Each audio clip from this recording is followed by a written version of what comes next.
প্রয়াত মুখ্যমন্ত্রী, প্রাক্তন সংসদ এবং প্রাক্তন কংগ্রেস সভাপতি সুদীপ চন্দ্র মজুমদারের প্রয়াণ দিবস। আমরা প্রদেশ কংগ্রেস ভবনে সমস্ত কর্মী এবং নেতৃবৃন্দ ওনার স্মরণে আমরা সশ্রদ্ধ প্রণাম জানাচ্ছি। কংগ্রেস যাহা বলে তাহা করে, কারণ আমরা প্রাক্তন মুখ্যমন্ত্রী সুদীপ রঞ্জন মজুমদার আমলে দেখেছি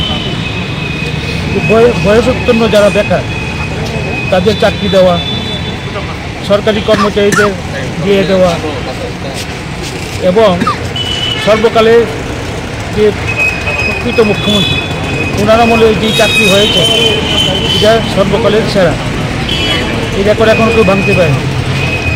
5 বছরের মধ্যে প্রায় 56,000-এর মতো চাকরি হয়েছে এবং ওনার আমলে স্বাস্থ্য পরিষেবার থেকে আরম্ভ করে সড়ক এবং আইন শৃঙ্খলা সব কিছুই সুন্দর ছিল, ভালো ছিল। আমরা আজ ওনাকে হারিয়ে আমরা গভীর মর্মাহত এবং আমরা প্রদেশ কংগ্রেস থেকে আজ আমরা 1 মিনিট ওনার স্মরণ সভা করেছি এবং আগামী দিনে ওনার যে পথ চলা, ওনার যে ওনার নির্দেশ মতো আমরা কংগ্রেসটাকে এগিয়ে নিয়ে যাব এই আমরা প্রার্থনা করছি। এবং আমরা এখান থেকে এখন ওনার বাড়িতে যাব, গিয়ে ওনার মর্মমূর্তিতে আমরা প্রতিকৃতিতে আমরা মাল্যদান করব, গিয়ে আমাদের